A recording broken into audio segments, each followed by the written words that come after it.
Yeah. You only do what you can do, big fella. Don't stress. Yeah. I'm just trying to. Yeah, It's more of a puzzle to solve than anything. yeah, sure. All right. I mean, to be fair, you've been out partying so much. Like, it's not like you've been sitting at home trying to solve the world's problems with like Facebook streaming. Like, you know, A couple of Google searches, I'm sure I'll be able to fix it. But I have to have time for a Google search. yeah. All right. We're live for the YouTubers. Oh, cool.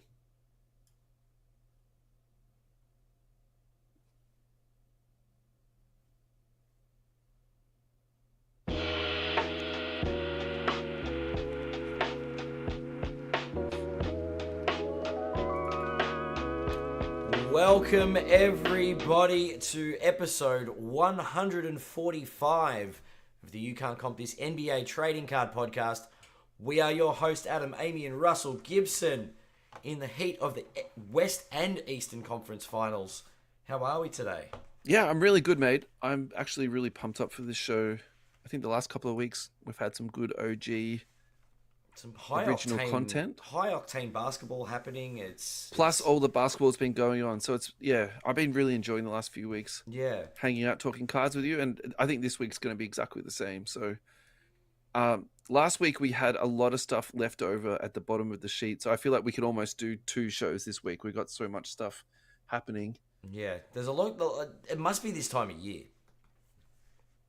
Yeah, that's it. It's just absolutely pumping. So let's just get straight into it, ads. Let's do this. Any big news?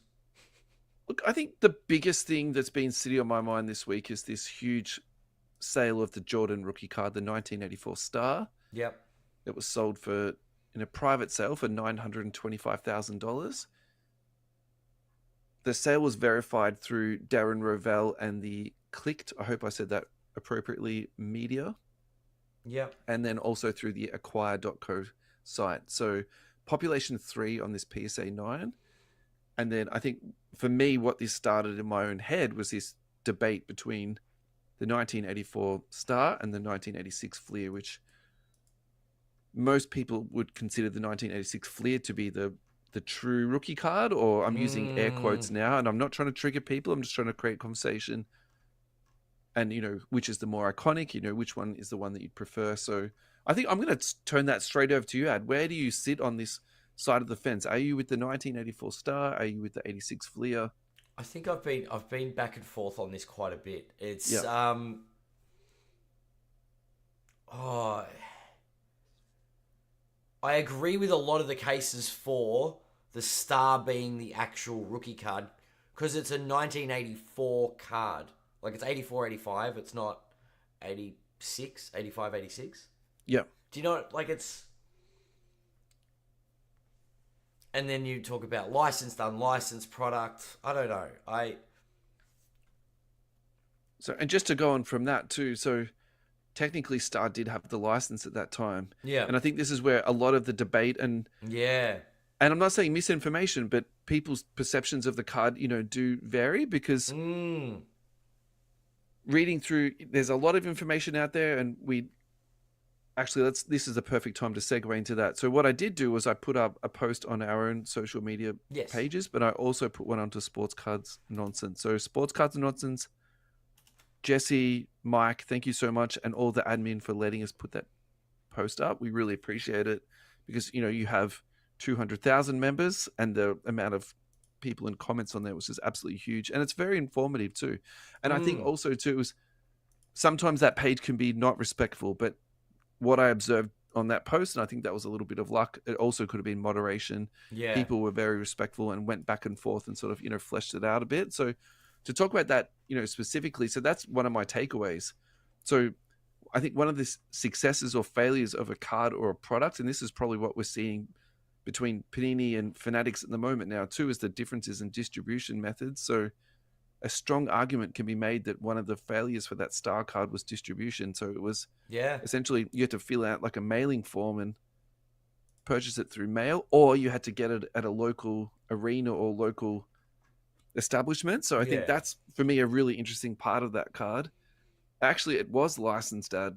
Yeah, that's the thing. And that's maybe a misconception of what sometimes people think, is that it's, it's unlicensed, Yeah. which is a fun debate in itself, I think, also too, or, discussion in itself.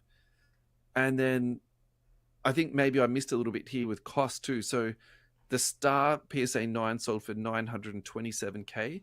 For relativity, the PSA 9 Fleer last sale was $17,000, and the Wow. PSA 10 is 168. So I think in terms of where people are putting their money into and what the people want, well, clearly what the people want is the Star card and what they're happy to pay for.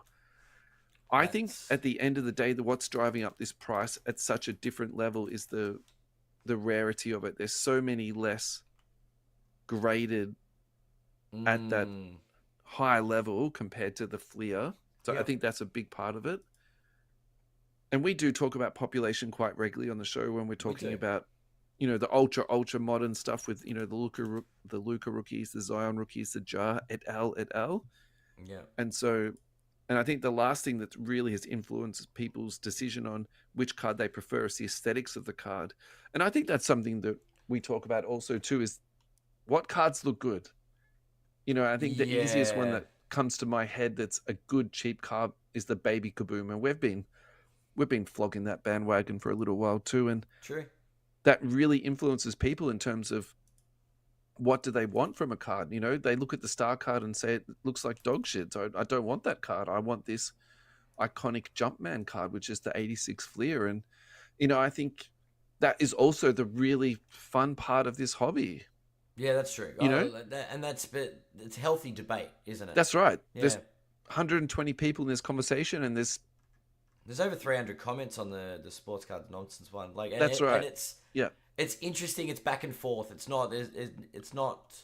There's no The animosity. division, that's right. And the division between the voting is actually not as far as away as what you'd imagine. So Hmm. I personally, and this is also where it gets a little bit tricky too, because I tried to write the post in terms of being very open ended. So the question that was asked was,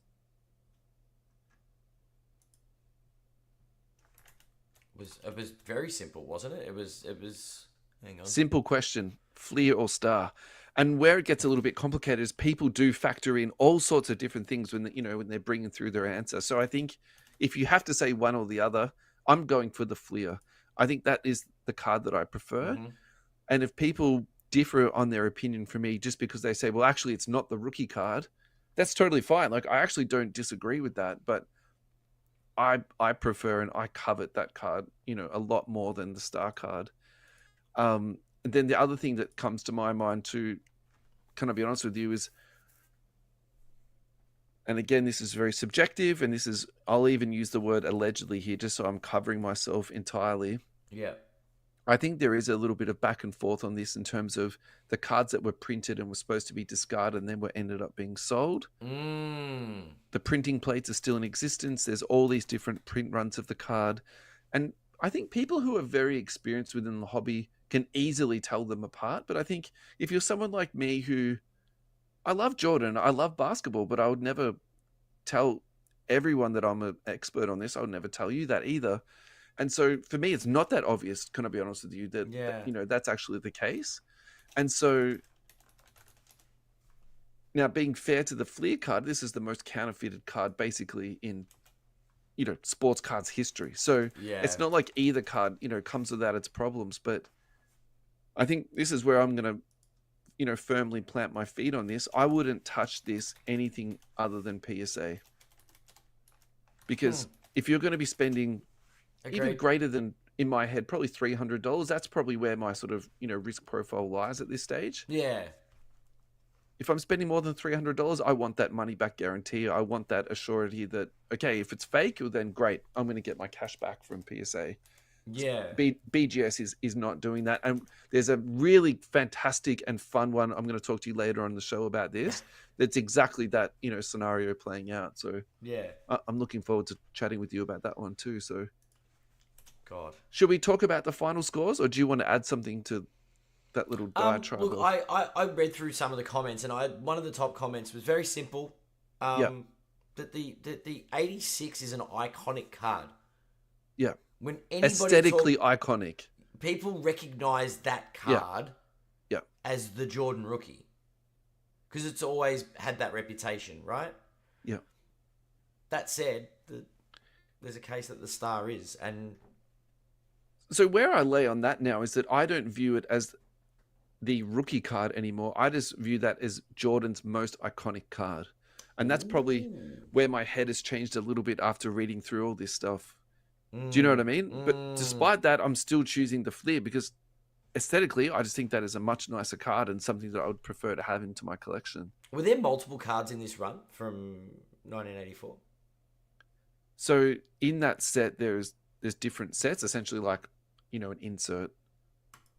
And then after that, there was different runs of that card printed Yeah. exactly the same, but Mm.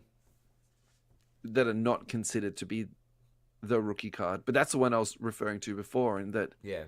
someone like me that has, very limited knowledge or relatively limited knowledge on this, if you show me the two cards, I might not be able to differentiate between the two. Whereas someone who's expert can say very quickly, very clearly, this is the true rookie. This is the Yeah. Undoubtedly, that's a massive sale though. Like, you look Yeah. at the last sold data on the, and I've got the card ladder stuff up for those playing at home. But if you go to the BGS 9.5, that hasn't been sold since 2015. That's also got a pop count of 3, and that sale back then was 52,000. Yeah. That's You're almost talking 10 about years the ago. Fleer? Yeah, no, the Star Yeah. was sold in February 2015 Yeah. for $52,500. So I think it's pretty safe to say that that would have appreciated quite nicely in that time. I tend to agree. Yeah. I tend to agree. But it's interesting that the pop count being 3 is very important there. Extremely important. So my recollection about all of this through COVID was that people were speculating that the 86th Fleer was going to be $1 million card at one point. We spoke about this like literally as one. It's one of the first episodes we did, I think, with Yeah. because that was part of the Luba manifesto that sort of fanatics were coming out and making cards great again. And if you go to the all-time stats on the 86 Fleer, and now I'm saying allegedly, there was allegedly investment groups led by celebrities. So like Marky Mark, I believe Bill Simmons was in this investment group. I believe KD got caught up in this too. And they were sort of like basically bidding against each other and rising that price up. So that $600,000 plus sale was all during that sort of crazy COVID time. And again, when people were speculating out that card was going to be $1 million. So realistically, February 21. I think the bet that they made wrong was that they basically bet on the wrong card. I think it's really obvious to me now that the star card is going to be the $1 million Jordan rookie card. Obviously, we've had other Jordan cards that have gone, much higher. Yeah. I think the other thing that we should just touch on a little bit too is that, my feeling about this card is I just don't see the value in it because of the print run. I've said this before, so I'm just repeating myself again.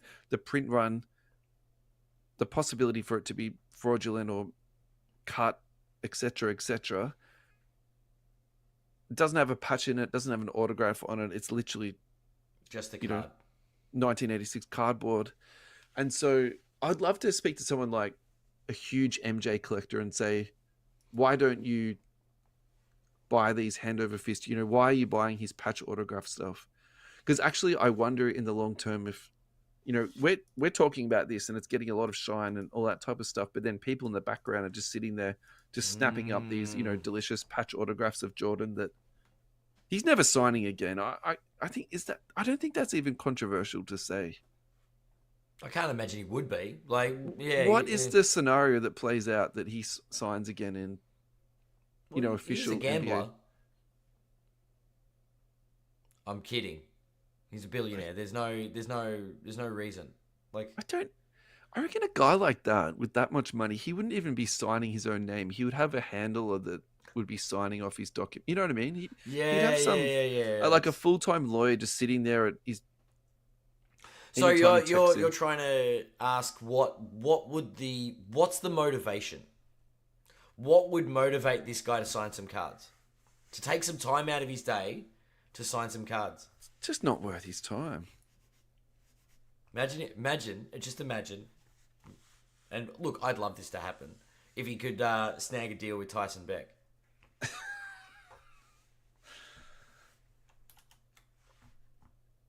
think Tyson would probably go bald, to be honest, if he did get that deal. Tyson would faint. Let's be real. Alrighty.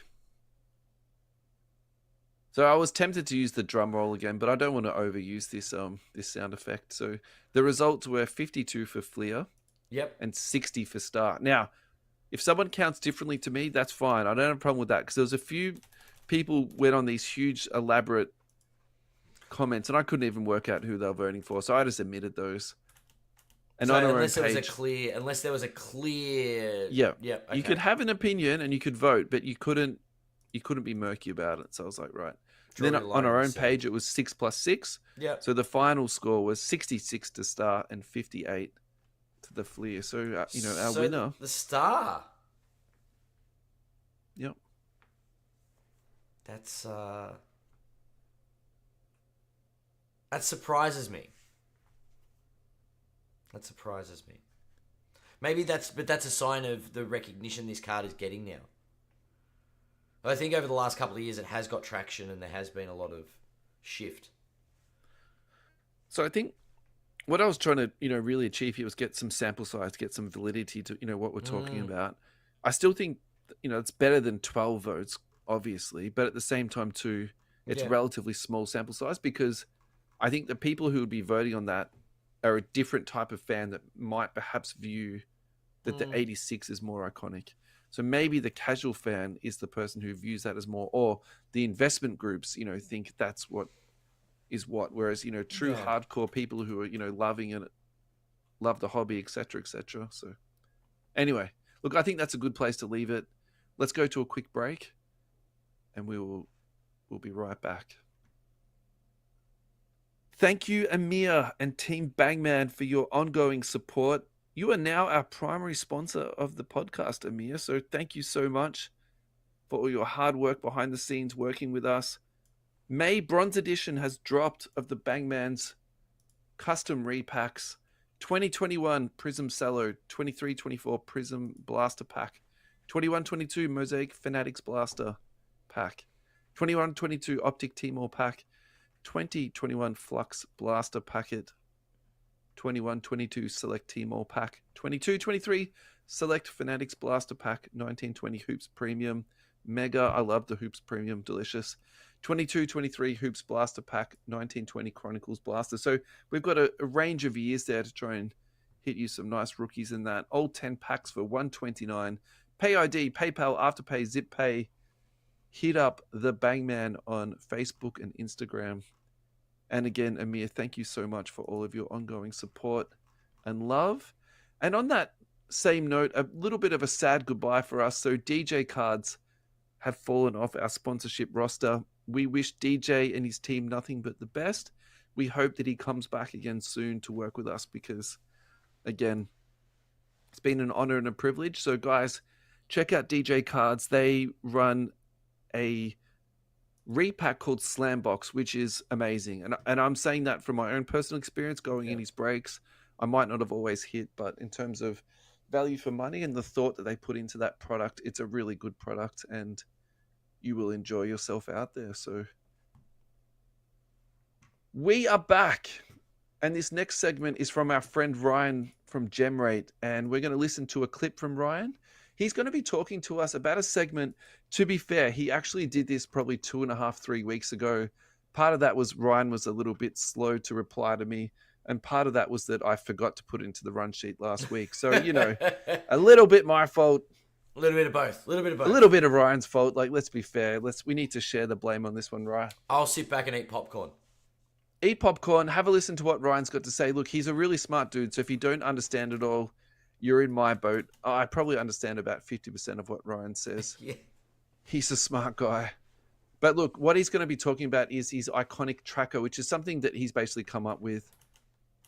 Each month he focuses on different cards that have come through the grading, and he's going to break it down for us, and then we're going to reply back to him in live real time. So enjoy.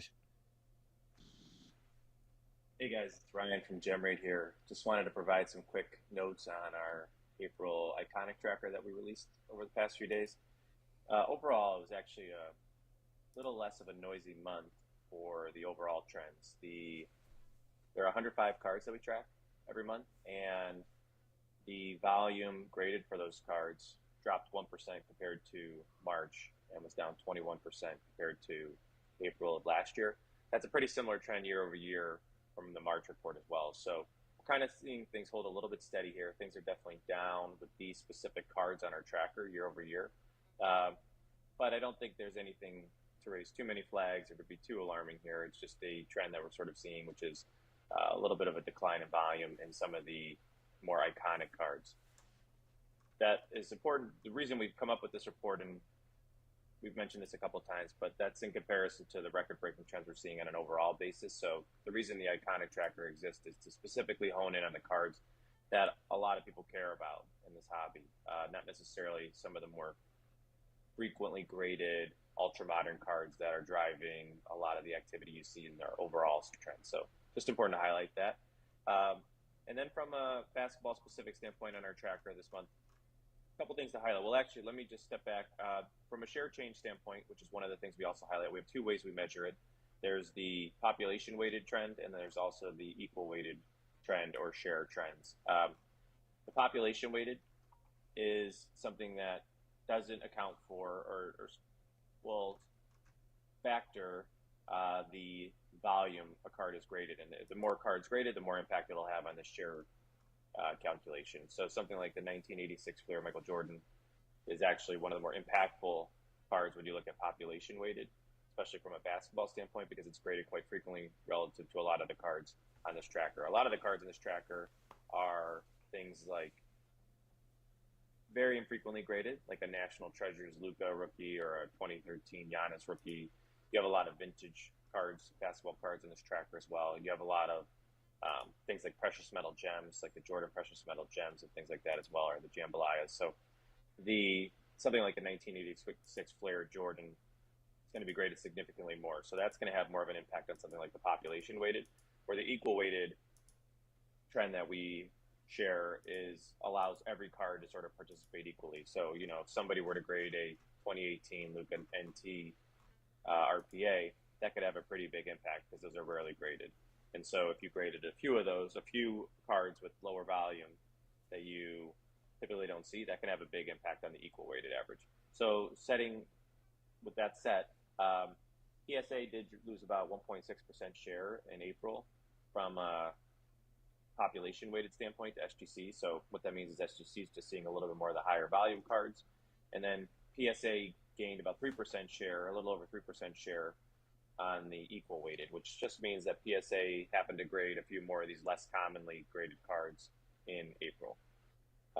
So that's sort of the macro trends or the big picture trends from the tracker this month. And then a couple just anecdotes as it relates to the specific basketball card. So a couple things that were interesting. The Michael Jordan Flair that I've been mentioning was actually up 11% versus March. So you're seeing 11% more of the 86 Flair Jordans across all graders rated in April compared to March, which is meaningful. Not a huge share change there. Sort of the proportion of cards going to each grader was pretty consistent. And another card, though, that was actually pretty important. So two cards. One is the Kareem rookie. Saw a significant uptick in grading activity in March. That was up 32%. And that was on 102 cards graded, so compared to roughly 70 the month prior. And then the other card that was interesting that we specifically called out on one of our slides was the 72 Dr. J rookie. And the reason we called that one out is SGC has just been slowly gaining more share with that card over the past few months and sort of is approaching all-time highs as it relates to like the volume or the proportion of cards they're grading specific to that card. So we like to call that out. We just think that's an interesting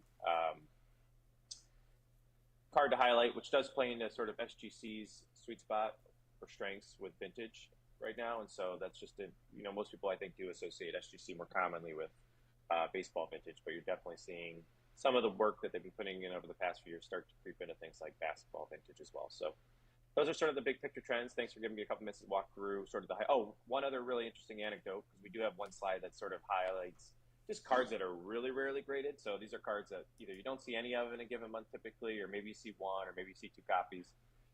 There was one card that was highlighted in the tracker this month for basketball that was the 2013 Giannis Silver Prism rookie, and two of those were graded in the PSA 10. There's only 81 of those that have been graded all time, including these two.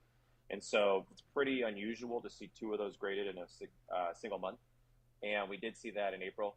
Most likely what's happening is it's not one of these cards that was sitting in somebody's collection and just waiting around to be graded. These were likely crossovers in my mind. It's pretty rare to see PSA 10s for this specific card, and there are a decent number of those in EGS slabs, so I'm guessing that somebody crossed it over in this instance. But there were two of those added to the pop report in April, which is, that card oftentimes doesn't get graded in a given month. So just interesting to call out there.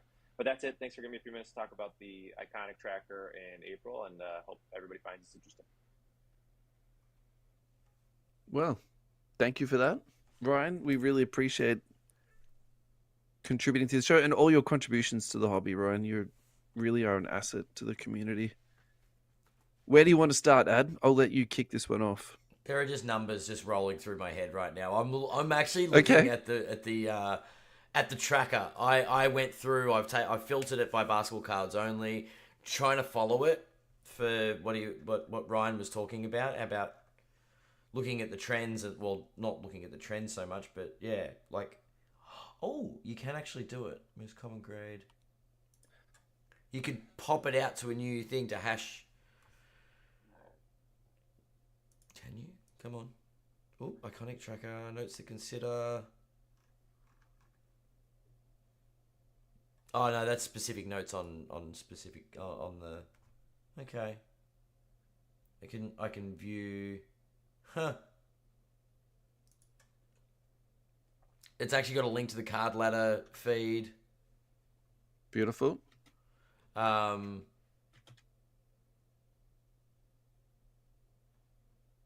Okay. So it shows. I'm looking at the Julius Erving. But okay, we'll talk about that. Yeah, it brings it straight to the card ladder data. If you're so inclined to jump on to gem rate and have a play, that's that iconic tracker sort of, you can deep dive it. There's a lot of small font there. So if you want to know where the things to pop out to, maybe increase the font size. I don't know. So I think the pros of what Ryan is doing is the data he's collecting. I think the cons are is navigating it all. So I love these posts because it's literally someone explaining it to you. And that's why I've been like really asking Ryan, like, send some of this in. So this is awesome. So these are my takeaways from what Ryan said. So he explained share trend really well. Okay. So there's two parts of the share trend. One is population weighted, and where that's impactful is the most easy example is the 1986 Jordan, because there's lots of those cards being graded. Yep. The equal weighted part is when every card is then just participates equally. So he explained that really well. Yeah. The things that I found really interesting was the 1986 MJ, which is up 11% in March. And we've just been talking about that card. So despite the fact that Star is number one, again, I can't even say the people's choice is the Fleer card, but there is still a lot of love for this card. And I think it's a very liquid card. Different purposes, different audiences. It's like a Prism base or a silver. This is the one that is very liquid and it's moving around. Mm-hmm. I really like that Kareem rookie cards are up 32% because I actually think that he's an undervalued, underappreciated, part of our hobby. So that's interesting for me in that, that's something going on. And then the 72 Dr. J rookie, that to me is quite fascinating because that almost fits the narrative in my head that SGC is all about vintage. But where it doesn't fit in my head is the PSA battle, because I would have thought people would be wanting to take them across. Maybe. So Ryan was talking about Giannis's and crossovers. I wonder if they're being crossed over from... So they've been tried at PSA first. Okay, no, not good enough grade. Flip them over to SGC. See what they've got to say over there, because I think the relative cost of doing that, and also with vintage, people still do like SGC. I don't think that's going to impact the price too much. I think actually it's worth the risk getting it across. So, and then Ryan's really good insights on Giannis. I don't really need to repeat that, but I will. He suspects they're crossovers. I love those insights from Ryan. So yeah, Final thoughts on this one, mate? What have you got? So much to go through. Yeah. I don't go through gem rate anywhere near as much as I should. But if you really want to deep dive data on a card, this is where you go. Yep. And yeah, Ryan's done some amazing work, and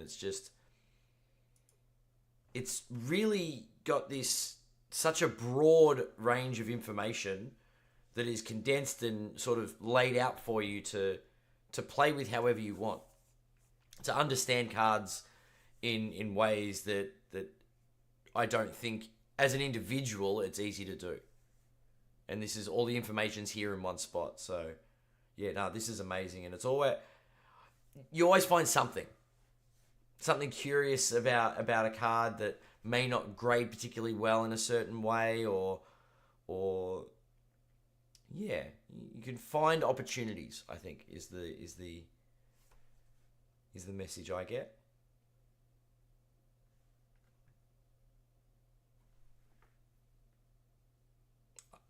Russell, I cannot hear you. What we should do is have a break, and then we'll come back and we'll talk all NBA teams. Sounds good. Sounds fantastic. We are back. Thank you, everyone, for coming back. We hope you enjoyed the break and some tunes. Adam, let's talk all NBA teams. So, all NBA first team: Luka, Shea, Tatum, Giannis, Joker. Second team: Jalen Brunson, Ant-Man, Kevin Durant, Anthony Davis. Bit of a surprise for me. Kawhi Leonard, also a surprise for me. Third team: Steph Curry, bit stiff there. Devin Booker, Halliburton, LeBron James, Domantas Sabonis. Adam, what is your biggest winner out of this group? Biggest winner? Yeah. I think Anthony Edwards on the second team. Okay. That's pretty impressive. He did have a very good season, but like we're talking, he beat out people like Booker and Curry.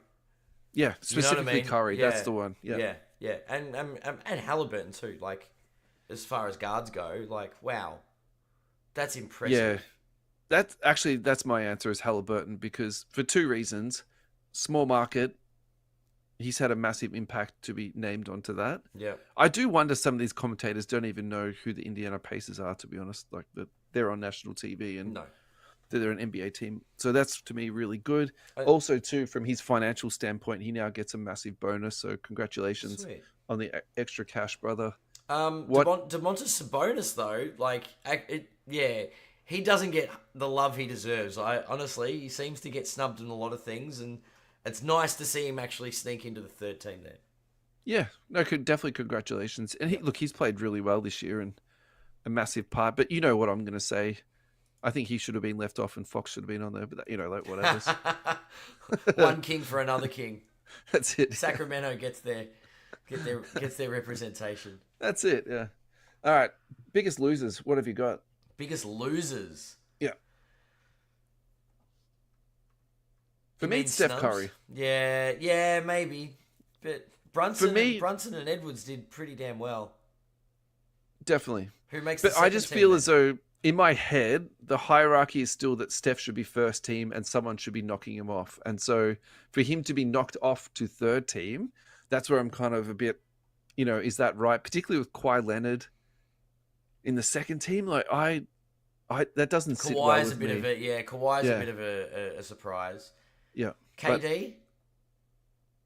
I actually thought KD had a good year this year. How good is the question, though? Well, second team All NBA, right? Yeah. Do you think Davis over LeBron is a narrative of sorts with the Lakers? Because I think LeBron had a great season, but I think Anthony Davis is the reason the Lakers made the playoffs. Yeah. Look, I actually think that's more of a connoisseur thing, where if you were watching the Lakers, game in and game out, if you watch 40 or 45 games of the Lakers, you would understand that, and it's not even a thing. So yeah, I think that's the type of thing where obviously, people have gotten it right. Yeah. Look, I'm not going to lie to you. I didn't watch 45 games of Lakers this year. Do you know who played more than 45 games of Lakers this year? Anthony Davis. This is his best season. Yeah. Statistically, this is his best season. He's and been he healthy. was making that Yeah. that big hoo-ha about defensively too. So Yeah. and I think All right. it's well deserved. But yeah, Why don't we pick a player each from these 15 players and talk about some card values, Ad? Because look, at the end of the day, that's what we're really here for, I think. well, I'll pick AD just because. Yeah, good Why one. not? Do AD. Yeah, great. Where are we? Let's go. And I'm pretty sure you know who I'm going to do. LeBron. I'm going to do Tyrese Halliburton. I thought you were going to do Domantas Sabonis. I mean, I could, but That wouldn't be very entertaining. All right, Anthony Davis. There we go. I'm not going to go all-time data. Let's look at maybe the last year of data for the AD rookie. Anthony Davis, Silver Prism, PSA 10, last sold for $1,425. yeah, right. Has a population of 33, Yep. which I think is a pretty low population. Is actually down almost 50% on the last 12 months. Okay. So, yeah, bit of a drop in Anthony Davis's value in the last 12 Buy, months. hold, or sell for you, Ad? It's tempting to buy at that price. Yeah. For me, it's potential for a buy, but I don't know. Are you worried that you'd be buying it when he's playing well and he's healthy, and then he's going to get injured, and then... Well, this is the first time he's played like over 70 games kind of thing and put in a great effort. Do you see that again next year? Do you go back to the old Anthony Davis who's out for half the season? And Particularly when there's teams lining up to draft LeBron's son so that LeBron will join them. Well, where does that leave Anthony Davis? There was a comment made during the broadcast this weekend. Rich Paul let it slip that LeBron's a free agent. So he hasn't picked up his player option. They're basic. Like, I think Rich Paul leaked that LeBron is not re-signing, so he's opting out. Sure. So he will be a free agent, and yeah. Okay, well, great. How many teams have got cap space? 2? The 76ers and what? Atlanta will pick him up on a veteran deal, use the number 1 pick to draft Bronny, and... No way he's signing for the number 1 man. Oh, goodness, yes. He just wants to be in the spotlight, doesn't he? I love all these managers, agents leaking stories to, try and drive the narrative they love. I love all that stuff. I bet you he hasn't even declined his option. Not yet. Yeah, right? It's like, let's see how the public react to this. That's right, yeah. Yeah. I wouldn't be selling my ADs if they drop like this. Would be my if I have them, I'd hold them. If I wanted one now, it'd be an okay time to buy. 1,400 for, and it's a pop. What's the trend the last 3 months, Ed? Steady, very steady over the last 3 months. So he hasn't gone up, he hasn't gone down. No. The last 6 months, he's down 10%. Right. Okay. So you could make a pretty strong argument. This is almost his floor now. Yeah. Okay. Yeah. I mean, every time it's dropped into a similar bucket. This is the lowest it's been in a while, 13 or 1400. So it used to sit up in around that 2 to 3K mark. Yeah. So all time, the highest it sold for was, let's forget the COVID crazy time in 2021, where it sold for $24,500. 24,500. Yes.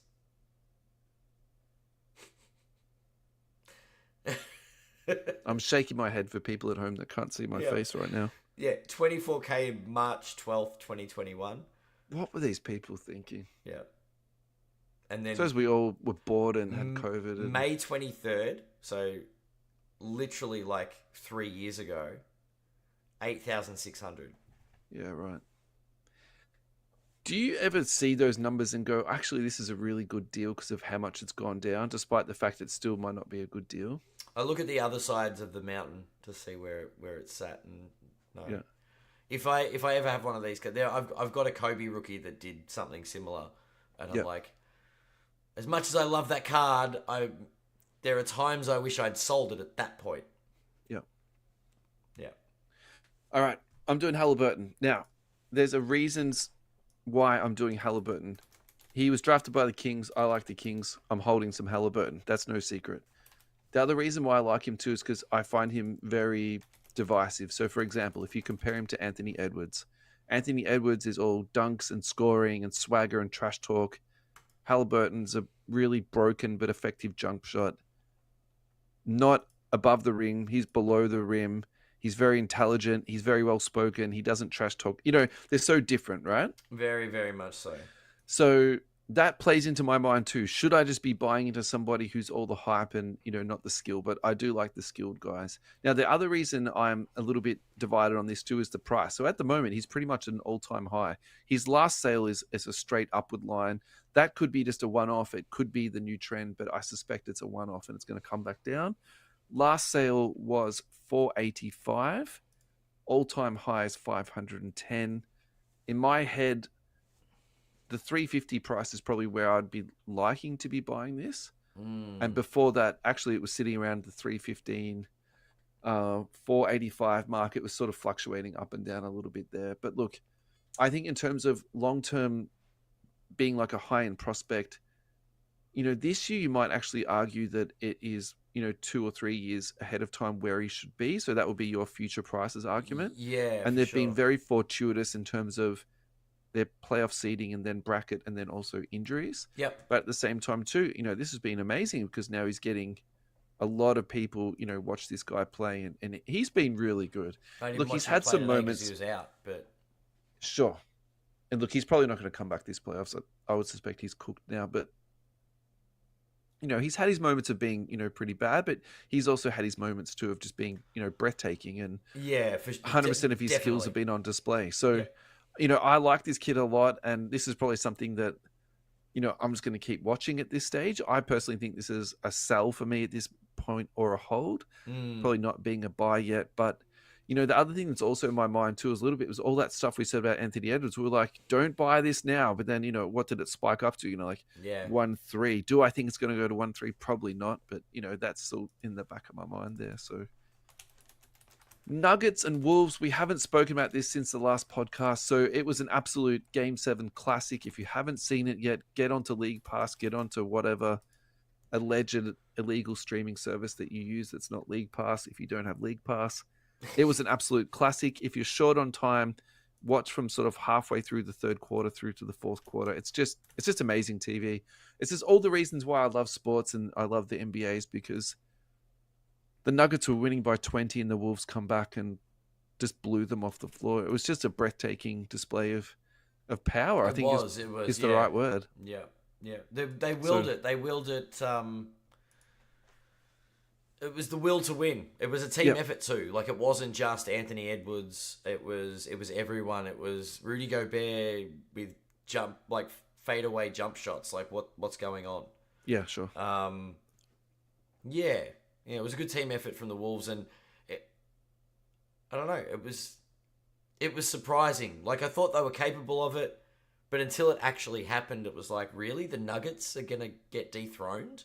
I was shocked. I wouldn't even say I was surprised. I was shocked. I genuinely thought that the Nuggets had this in the bag. I'm like, this is where they wanted it. Back in Denver, Game 7. Yeah. They've overcome this 2-0 lead.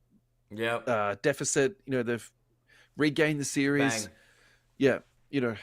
Look, I'm still a bit shocked, to be honest, that they're not playing anymore. So, but at the same time too, the better team won. So congratulations to the Wolves. Really well deserved. They've got a great team, and actually, I don't need to say, dare I say it, I enjoy watching them play now. They've actually grown on me quite a lot. Yeah, it was very, very. I was wrong about their team construction. Yeah. So yeah. Can I just quickly jump in on the just a quick, because it's a week to week thing at the moment with Anthony Edwards. Totally. I've got the 2 week starter for Edwards. His last sold price is $1,029. Okay. So he's kind of holding in there. He's at 1,000 at the moment. So he was dropped to the 1,100 last week. Yeah. From 16 the week before. Okay. So I think we're at the stabilizing bit, that $1,000 card. So okay, great. So it's now $1,000 card. All you guys were buying them up for $300, $500. Congratulations. Done very well for yourself. Card ladder headlines, noteworthy sports card in the hobby. Anthony Edwards, 2020 Panini Prism Fast Break Bronze PSA 10. Last sold for 10,500. Again, we're talking massive price points here. I love this 100 times more than the silver PSA 10. I know it's a very different price point, but at the same time, anything that's numbered to 20, but it's not exponentially higher than the other card that we've just been talking about. I think that's a really, really, really good purchase, despite the fact that they're buying it in a boom. I still think that's going to hold out really well long term. So, yeah, huge congratulations on that. All right. I think what we should do is go to our next break ad. Yep. And then when we come back, we'll talk more Wolves. We'll talk about the Wolves versus the Mavs because we've had some awesome games. Some stuff's happening there for sure. Yep. All righty. We have got a new sponsor supporting the show. And actually, they're a name that you'll be very, very familiar with. It is the Hobby Hangout. So thank you very much. They've sponsored us before. They absolutely have sponsored us before. Sydney Hobby Hangout, the 16th of June at the Roundhouse Anzac Parade in Kensington, 11 a.m. to 4:30 p.m.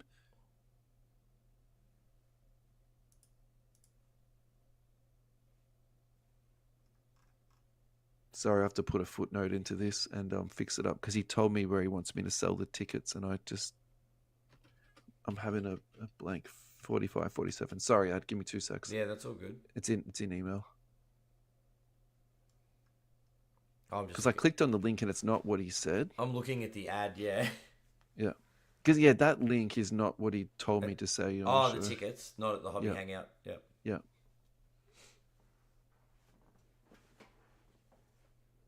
Tickets on sale at thehobbyhangout.com.au. So get your tickets there, thehobbyhangout.com.au.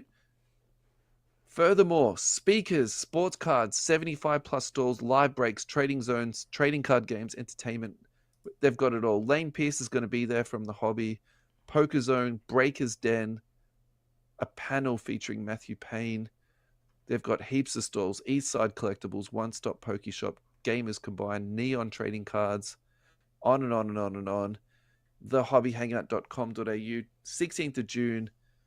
Now, we do have a big announcement coming up, but it's going to be coming next week, Ad. I'm just going to tease this out a little bit. Ooh.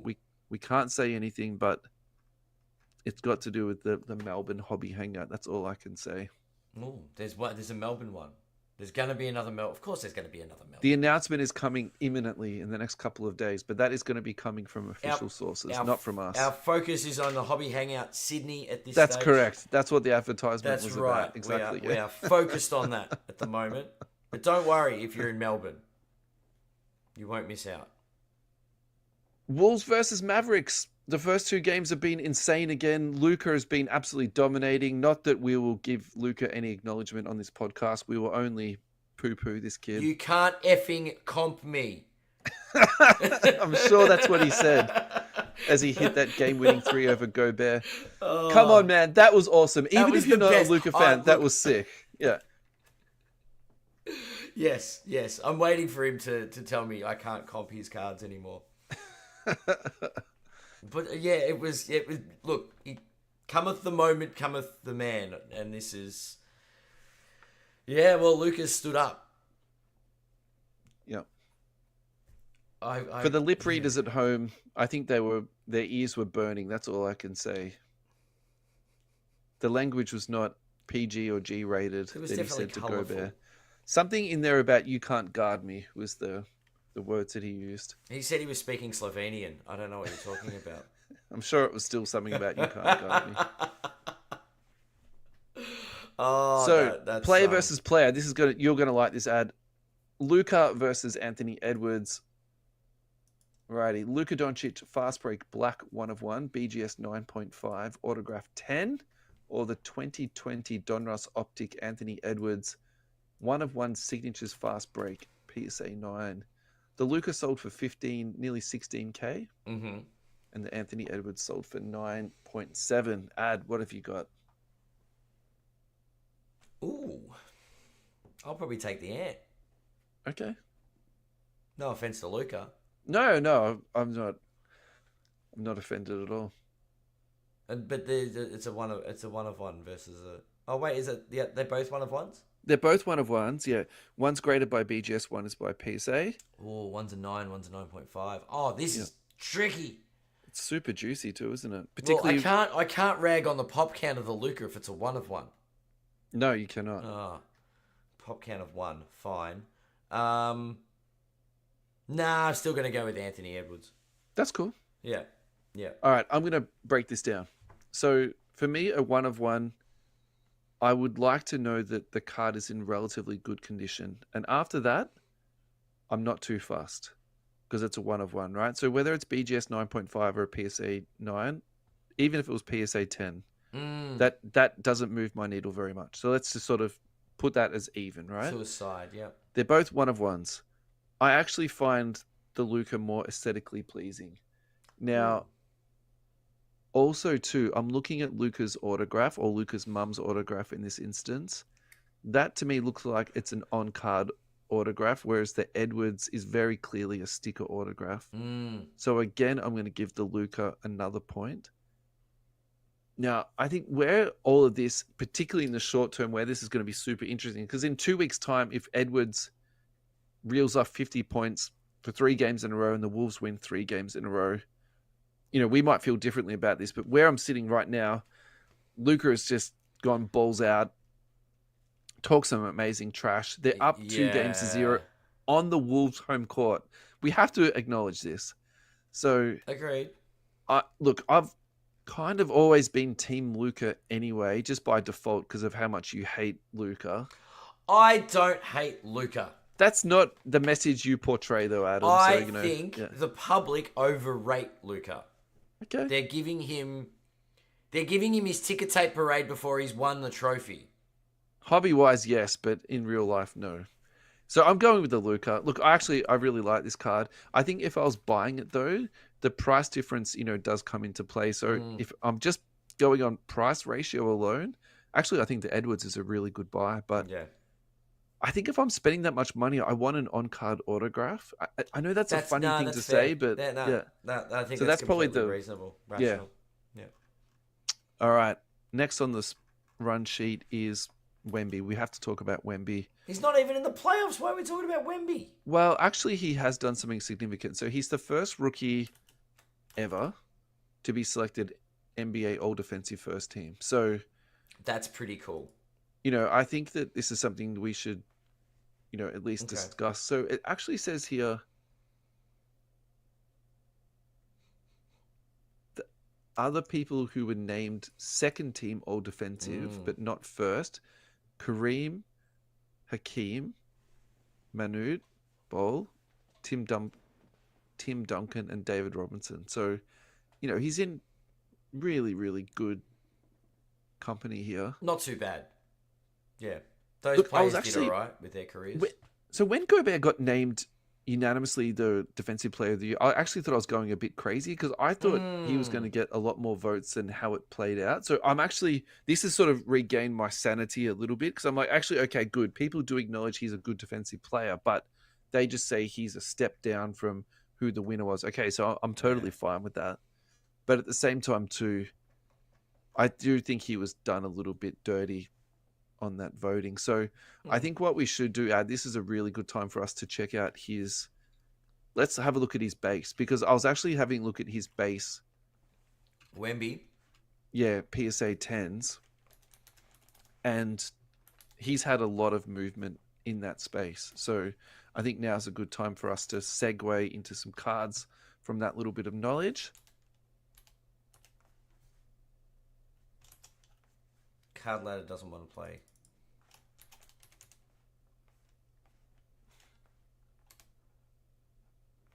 That's okay. We can take our time. I'll just put a footnote in here to edit this out.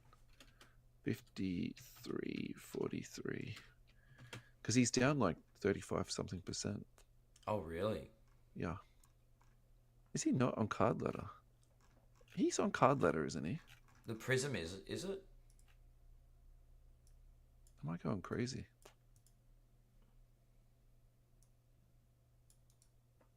He might not be.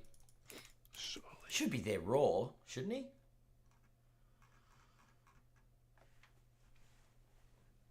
Maybe not. Hmm. Card ladder. Get your stuff together. Or maybe that's why I didn't put a link in. That's possible. Super weird. Did I put a link in at all? All right, that's fine. We can just go through. We can just go through 130 point. So I'll edit all this out. Sweet. Don't worry.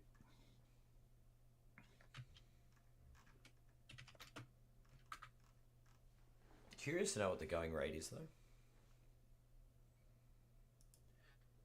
Okie dokie. So the PSA 10 base Wemby rookie last sold for 142. Now these were selling for 300, 500 at one point. So This is just base. This is not silver. This is base. no base, yeah. So they're pretty well consistently selling for 100, 140. Yeah. The silvers are consistently selling for 1,000, 1,211. That's that sort of price range that they're floating around in. Look, I think that we've been pretty consistent about this in that this mass-produced base type cards are not something that you're particularly wanting to go out and spend thousands and thousands and thousands of dollars on. Yeah. So I don't particularly feel like this is something that's news for our show or our listeners. But at the same time too, I think it's really good for us to discuss because Or just to point it out. yeah, this is a current trend in the hobby and you know where we're going. So even if you go back to even early May, they were trading for that sort of 170, 180, 190 mark, even down to 150. So there is a bit of variation on it. Yeah. But at the same time, in a relatively short period of time. Yeah, so on the 22nd of May, one sold for 500. Wow. So they've moved. That's Aussie. So let's call it 250 Sure. American, just for argument's sake. Yeah. But But still, you've got to be... It's that whole hype train. yeah. People just want to get a hold of it, and people are more likely, with FOMO, to try and just... Yeah. I'll pay And what look, I need to pay to get it. Yeah. People wanted to get on board. Yeah, I think at this point, if you are going to be purchasing one, I think you do have to factor that in. That it's probably going to go down even another 50%.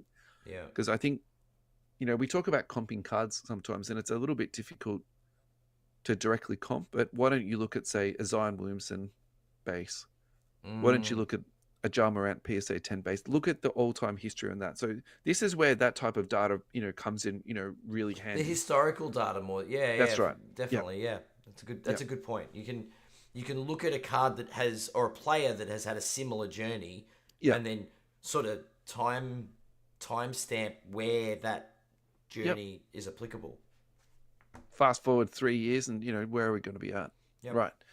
This next story is from the real 27 guy. He's someone that we've spoken about on the show before, or many times. Haven't spoken about him for a while. He did this story about an eBay card, which was basically a Jordan metal card that someone took a red texted to, colored it in red, submitted it to BGS, who deemed it to be authentic but altered, didn't give it a grade, and then that person then listed it on eBay as a precious metal gem. And interestingly, actually, BGS put on the label precious metal gem, which is also part of the story and part of the problem. So it's not actually a PMG.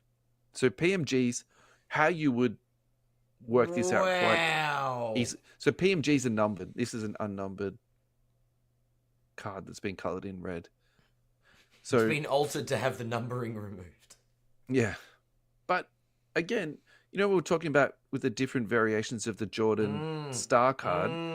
This is the type of thing where, if you don't have this intimate knowledge about everything, or something that you're bidding a lot of money on, that's a separate issue altogether. But it's not a stretch for me to sort of see myself in this scenario at some point in my life. So I never want to be too hard on people when this stuff happens, particularly when people are doing dodgy stuff. Yeah, it's pretty crazy.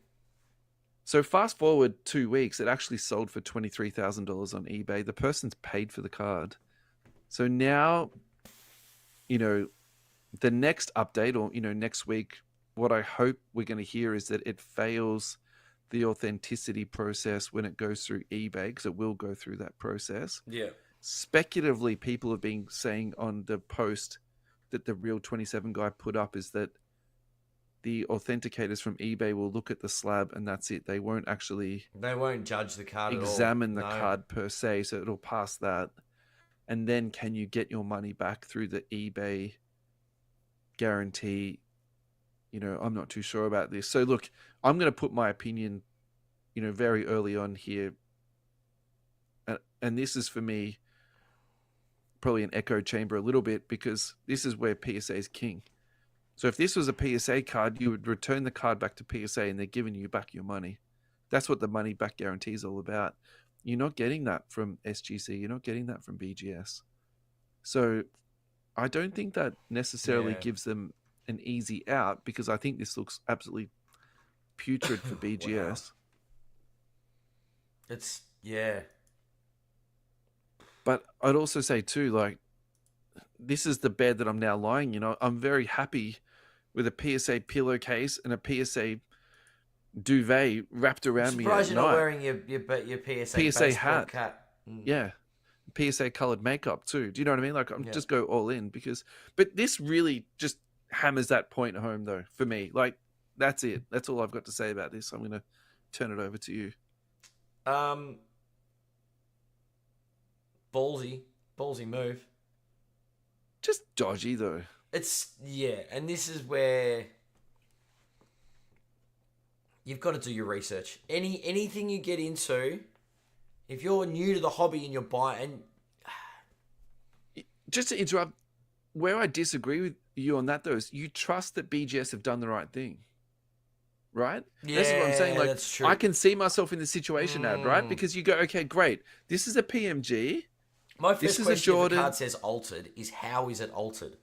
Yeah, but you would still think it's a PMG, right? Yeah, that's true. Yeah, good point.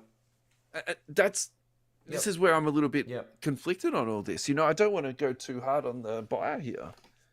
Yep. And the seller knew what they were doing. The seller was. And the person who coloured it in and sent it into BGS, they knew what they were doing. Yeah. Sorry, I interrupted you, Ad. No, that's the dark side of our hobby, right? But definitely. It's you make a very good point that eBay probably won't protect. There's a chance that they won't. And PSA, if it was a PSA slab, they would protect. They'd guarantee it. Well, because it's their reputation. Yeah. But God, it's an expensive lesson to learn. Yeah, that's right. That's a stinker, isn't it? 23 Just grand. Add it to the list of another way to how you get scammed in this hobby, Well, and that's one of the things where you get into any hobby. If it's going to cost you a lot of money, do your research. Just understand before you spend large amounts of money. Know what you're getting yourself into. Know what you're buying. What the risk is. Yeah. Look. Yeah. Anyway. All right. 2 more things and we'll tie this bad boy off. Cool. A Caitlin Clark 1/1 Blue Viper was listed on the Panini Instant website. Yes. The listing price was $25,000. This was 5 days ago, and it had 15 hours until it went up for sale. So I checked the website. It's not there anymore. So I'm going to assume that it's been sold. So, we're talking really big biscuits here for this type of stuff. She's been playing pretty good so far, but the old heads of the WNBA have been giving her a really hard time. So she hasn't been setting the league on fire, but it's her first year. Give her a couple of years. I'm not too stressed about that. So just really quickly, there's still other cards. There's a Jaguar number to 10 for sale now for $2,500. A White Tiger to 5 for $1,400. Although that doesn't look like it's got an autograph on it. A Jaguar to 10 autograph for $1,200. So there's still a bit for sale on there. The last thing for this week's show that I think we should really talk about, Ad, is this ongoing issue or trend with the current kabooms from this year's product. So basically the centering east-west is really off. Yeah. And there's two things that make it incredibly obvious is that the lettering's cut off, and there's also like a border on the inside of the card. So it'd be very easy for the grader to measure the east-west, Centering. whether it's whether it's aligned or not. And so currently the highest graded of these cards is a PSA 8. Wow. So we've been talking about Panini not having the Wembanyama autograph. So what are the cards that's going to matter? We love Kaboom is the I love Kabooms. I'm going to say we love Kabooms. Kabooms are great. Downtowns, all this case hit type of stuff. The numbered prism stuff I think has been really important, or is going to be really important for Wemby. Wow. And so I'm really, really conflicted on this because I think grades do matter. And so what does this mean for this card? What does it mean for Wemby collectors? Where do you sit on all of this for this year's Kabooms? Do you reckon it's the whole print run? Because we don't know how much has been graded, right? Like it's... Okay, we talked about sample size earlier in the day. Yeah. I think there's enough of a sample size now to say that, there's something worrying. Concerning with the way it's been done. So to take your point, though, I think if a PSA 10 does pop up, it is going to absolutely just go crazy. It's going to go for, huge numbers. But is there... Because you were talking about borders and set and stuff. Is it a chance that the back of it was intentionally off-center by Panini? I don't think so. So... No, but I mean, is there a template of the... Like, I don't even know how the grading procedure works in the background. This is just my brain thinking. And I know there are printing plates for cards, right? It's either a printing error or cut error. So if you've got the printing... Like, if they understand how these cards are printed, they should know what a perfect centered one should look like. I wonder if there is a mismatch. Surely not all... Like, if the highest one is an 8, there's a problem somewhere.